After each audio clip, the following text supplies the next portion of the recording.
آپ نے بہت ساری تمنائیں اور خواہشات پوری کی ہیں، ایک اور میری خواہش پوری کرے۔ والد نے کہا کیا؟ میں نے کہا کہ ابا جان میرا عمرہ کرنے کو بڑا جی چاہتا ہے۔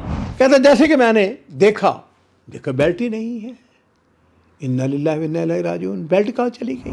اب نہ میرے پاس بیگ ہے نہ میرے پاس پیسے ہیں، 2000 ریال تھا اس کے اندر۔ شیخ عادل ام عادل کہتے ہوئے اس کو جا کے گلے لگا لیا۔ میں نے کہا کیا حال ہے؟ 15 سال گزر چکے تھے۔ جس شخص کے ساتھ کاروبار کرتا تھا، یہ سعودی کے ساتھ، اللہ تعالیٰ نے اس کو اپنے پاس بلا لیا، وہ فوت ہو گیا، اور اس کے بعد حالات نے پلٹا کھایا۔ السلام علیکم ورحمۃ اللہ وبرکاتہ۔ بسم اللہ والصلاۃ والسلام علی رسول اللہ۔ معزز ناظرین کرام، آج کا جو قصہ ہے وہ عبدالعزیز کا قصہ ہے، اور عبدالعزیز اردن کے جنوب میں ایک چھوٹی سی بستی کا رہنے والا تھا۔ عبدالعزیز کہتا ہے کہ مجھے بچپن سے قرآن پاک حفظ کرنے کا، قرآن پاک کے ساتھ محبت، شوق۔ کہتا ہے کہ ہمارے علاقے میں یہ بات معروف تھی کہ پاکستان میں جو حفظ قرآن کے مدارس ہیں وہاں پر بہت اچھی تعلیم دی جاتی ہے، اور وہاں پر اگر کسی نے حفظ کرنا ہے تو وہاں پر چلا جائے۔ کہتا ہے ہمارے علاقے میں بہت تھوڑے حافظ قرآن تھے، اور مجھے شوق تھا کہ میں قرآن پاک حفظ کروں۔ کہتا ہے اس وقت میری عمر تقریباً 16 سال کی تھی۔ میں نے اپنے والد کے کہا کہ ابا جان میرے لیے پاکستان جانے کا بندوبست کریں، میں وہاں پہ جا کے حفظ کرنا چاہتا ہوں۔ والد نے بھی تشجیع کی، انہوں نے کہا بڑی اچھی بات ہے بیٹے، جاؤ جا کے حافظ قرآن بنو۔ لو جی، کہتا ہے کہ میں پاکستان آ گیا۔ 2 سال تک میں پاکستان میں قرآن پاک حفظ کرتا رہا، اور الحمدللہ 2 سال کے اندر اندر میں نے قرآن پاک حفظ کر کے میں واپس آ گیا۔ کہتا ہے اس وقت میری عمر تقریباً 18 سال کی تھی۔ جیسے ہی میں واپس پہنچا تو میرے والد نے میری شادی کر دی۔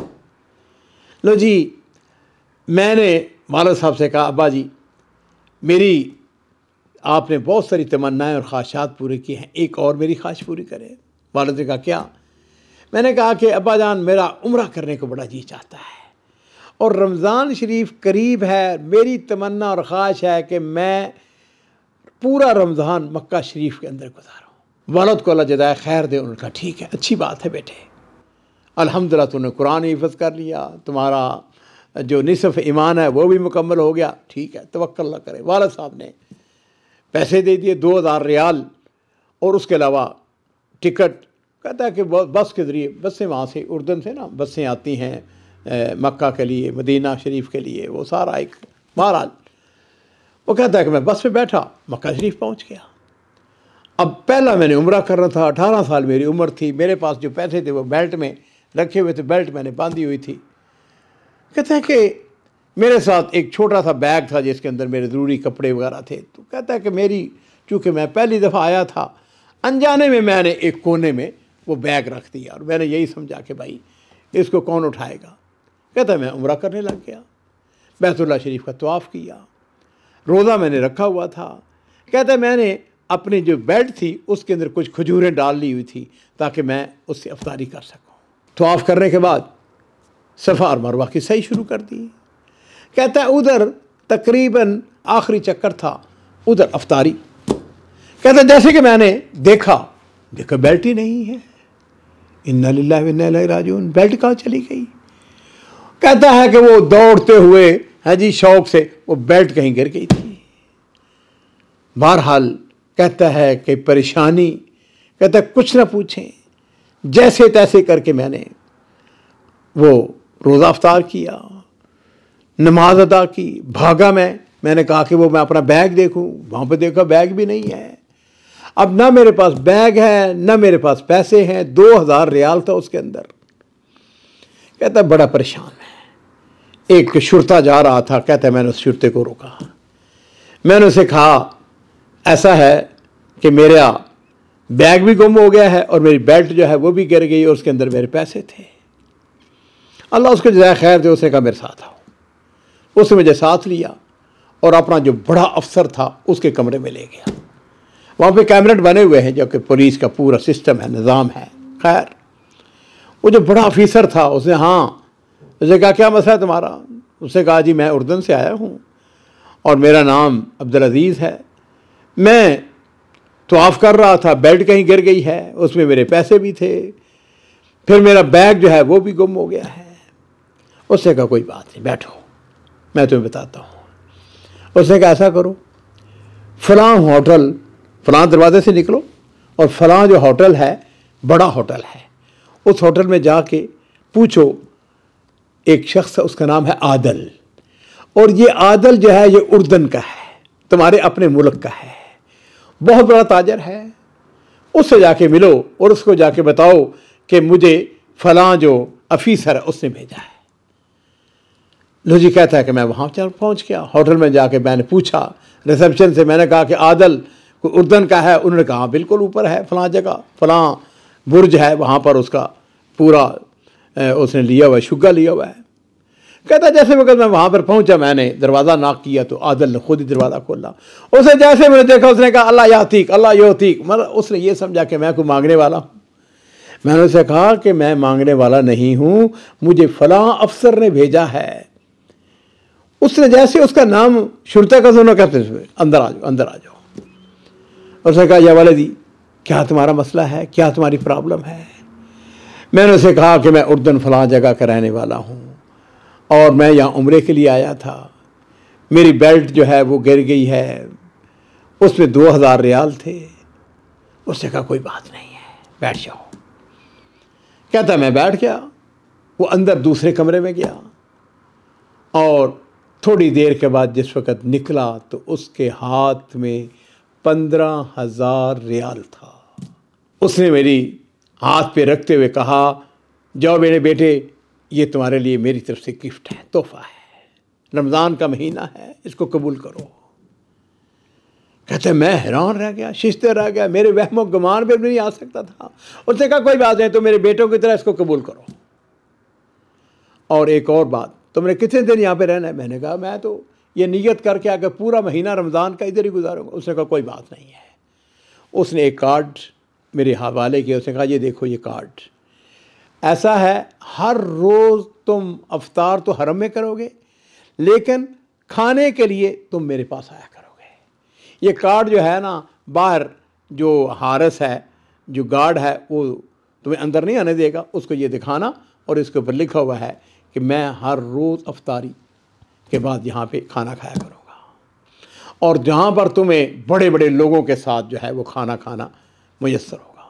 کہتے میں حیران، اللہ کا میں شکر ادا کر رہا ہوں، اللہ تعالیٰ نے مجھے کہاں اس مصیبت و پریشانی سے نکالا، 15,000 ریال میری جیب۔ کہتا ہے میں قریبی ہوٹل میں گیا، جہاں کوئی کمرہ لیا، اور اس کے بعد روزانہ کا میرا معمول یہ کہ میں الحمدللہ افطار حرم میں کرتا، مغرب کی نماز پڑھتا، اور اس کے بعد اس کے دسترخوان کے اوپر آتا ماشاءاللہ انواع و اقسام کے کھانے۔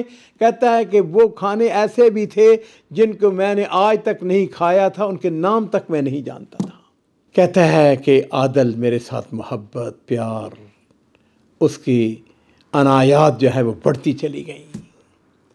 رمضان شریف کا مہینہ ختم ہوا، میں نے عید وہاں پر بیت اللہ شریف کے اندر عید الفطر ادا کی، اپنے رشتہ داروں کے لیے، اپنے والد کے لیے، والدہ کے لیے، اپنی بیوی کے لیے ہدایہ خریدے، ہاں جی گفٹ خرید کے میں واپس پہنچ گیا۔ تو جی کہتا ہے کہ عملی زندگی کا آغاز ہوتا ہے۔ الحمدللہ میں نے اردن کے اندر کچھ بزنس سیکھا، کام وہاں پہ کیا، اور پھر اللہ نے ایسا کیا کہ میں ریاض میں آ گیا، سعودی عرب پہنچ گیا۔ یہاں پر اللہ تعالیٰ نے میرے ایک اور کرم کیا، اور وہ یہ تھا کہ وہاں ایک سعودی مجھے یہاں پہ تاجر مل گیا، میں اس کے ساتھ کام کرنے لگا۔ کچھ عرصے کے بعد اس نے مجھے اپنا پارٹنر بنا لیا۔ کہتا ہے کہ اللہ تعالیٰ نے میرے اوپر بے پناہ انعامات کر دیے، رزق، عزت، احترام، کاروبار، میں چونکہ پارٹنر تھا۔ کہتا ہے کہ الحمدللہ میں وہ پرانے جو چیزیں تھیں، وہ غربت، وہ افلاس، وہ ختم ہو گیا۔ کہتا ہے ایک دن ایسا ہوا کہ کسی جگہ دعوت تھی۔ کہتا ہے میں جس وقت وہاں پہ پہنچا بہت سارے لوگ جمع تھے۔ کہتا ہے کہ جس وقت میں نے جو حاضرین تھے ان کو جب میں نے دیکھا ان میں مجھے ایک شخص نظر آیا.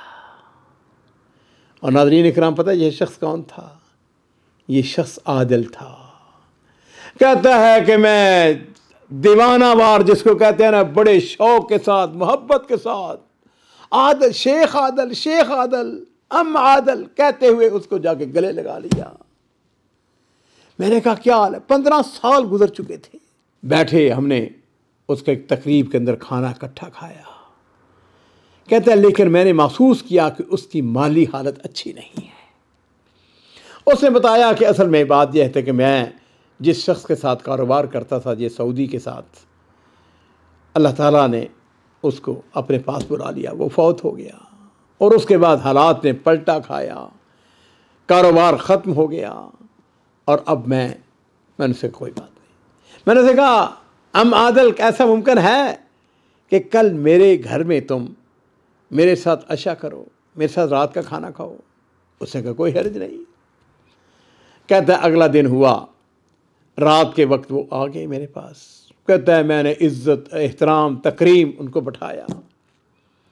کھانا کھانے کے بعد کہتا ہے میں اندر گیا، اور جس طرح وہ میرے لیے 15,000 ریال لے کے آیا تھا، میں 15,000 کی بجائے 50,000 ریال میں نے اس کے ہاتھ کے اوپر رکھ دیا.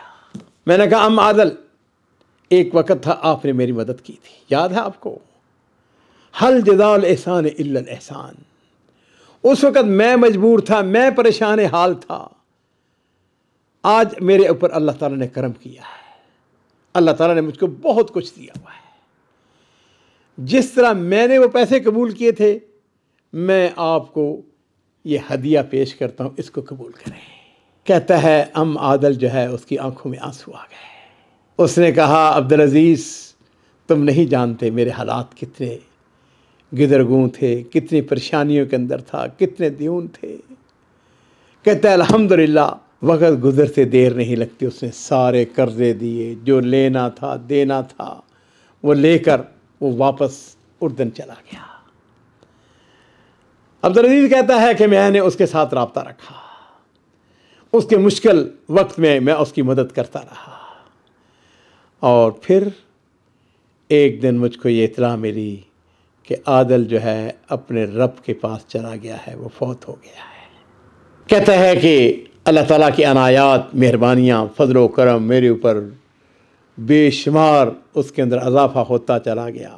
مجھے اللہ تعالیٰ نے اولاد سے نوازا، میرا گھر خوشیوں سے بھر گیا. ناظرین اکرام، کہانی کا اختتام اس بات کے اوپر ہو رہا ہے. ذرا اس نوجوان کے بارے میں ذرا غور کریں، اور آپ اپنے کمنٹس کے اندر لکھیں کہ اس کو یہ جو اللہ تعالیٰ نے کرم، فضل، مہربانی، شفقت، کہ ایک شخص جو ہے، ایک طالب علم، 16 سال کی عمر کا، اس کو قرآن کے ساتھ محبت، قرآن کے ساتھ اس کی شوق، اس کو لگن، اس کا حفظ کرنا، پاکستان جانا، وہاں پہ مشکل، ظاہر بات ہے اجربیت ہوتی ہے، اور پھر اس کا قرآن پاک کو حفظ کرنا، پھر اس کو عمرے کا شوق.